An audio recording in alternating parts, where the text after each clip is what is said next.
Tá começando mais um Tal que Explica, onde a gente vai falar sobre temas relacionados ao futebol, como regras, curiosidades e muito mais. Fica ligado, que a cada semana vai ter um tema diferente aqui. Hoje a gente vai falar sobre a história do futebol. Tu não sabe nada sobre futebol? Eu não sei. Tá, calma. No fim desse vídeo, tu vai saber um pouquinho sobre a história da bola. A moral é que o futebol começou há muito tempo atrás, antes de Jesus Cristo, Buda, Hare Krishna, até quando sua mãe nasceu. Brincadeira. Ou não. Historiadores acreditam que ele começou na China, 3.000 anos antes de Cristo. Os militares chineses, depois das guerras e combates, jogavam tipo bola. Eles se dividiam em duas equipes, só que a bola não era bola, era a cabeça humana.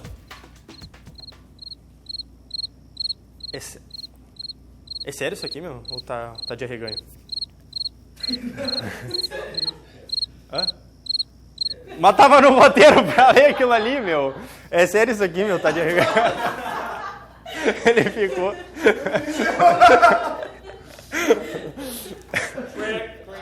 Com o passar do tempo, essas cabeças foram substituídas. Sabe pelo quê? Cabelo revestido por couro.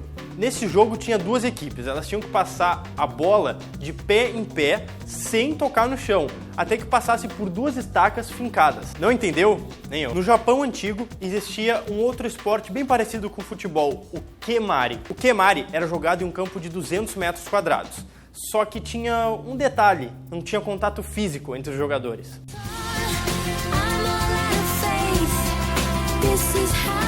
Porém, por volta de um século antes de Cristo, os gregos criaram um jogo bem parecido, chamado episkiros. Esse esporte também era dividido em duas equipes, 9 jogadores para cada lado num campo retangular. A gente só não sabe exatamente o tamanho. E adivinha onde era realizado esse esporte? Na cidade de Esparta.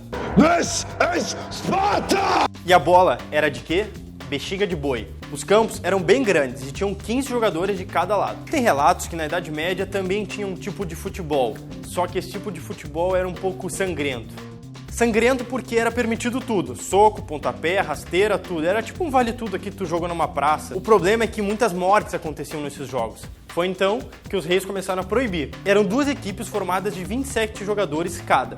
Era quase uma guerra, se é que não era uma guerra. Lembra que eu falei que o rei proibiu esse tipo de jogo?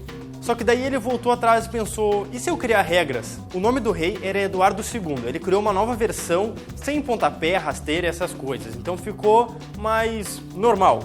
E essa nova versão era só para nobres, pobres não jogavam. Mas foi na Inglaterra, lá pelo século XVII, que começou a ter as regras que a gente conhece atualmente. Ali nasceram as funções de goleiro, zagueiro, lateral, atacante, todas aquelas que a gente já conhece hoje em dia. Mais tarde, em 1875, foi estabelecido que o jogo teria 90 minutos. Em 1891, que ia ter pênalti. E no ano de 1897, uma equipe chamada Corinthians... Salve o Corinthians! Brincadeira, não é esse Corinthians, era outro. Fizeram uma excursão fora da Europa e conseguiram espalhar o futebol pelo mundo.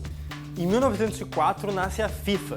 Ela é responsável por criar e administrar alguns dos maiores torneios do mundo, todos internacionais. Tá, mas como é que esse esporte chegou aqui no Brasil? Quando criança, o brasileiro Charles Miller foi para a Inglaterra para estudar. Foi lá que ele conheceu o futebol. Quando ele voltou para o Brasil, ele trouxe uma bola de couro bem pesada e um monte de regras. Então, o cara pode ser considerado o pai do futebol. O primeiro jogo no Brasil oficial foi em São Paulo, em 1895. Em 1950 teve a primeira Copa do Mundo no Brasil. E adivinha onde foi a final? No Maracanã. O Brasil chegou na final, mas acabou perdendo para o Uruguai, mais conhecido como Maracanaço. E agora tem até o Mineiraço. Gol da Alemanha! Bom, pessoal, esse foi só um resumo do futebol. Espero que vocês tenham gostado. Inscreva-se. Não sei o que falar, não sei nem como falar. Só inscreva-se. Inscreva-se. Por aí. Não vai.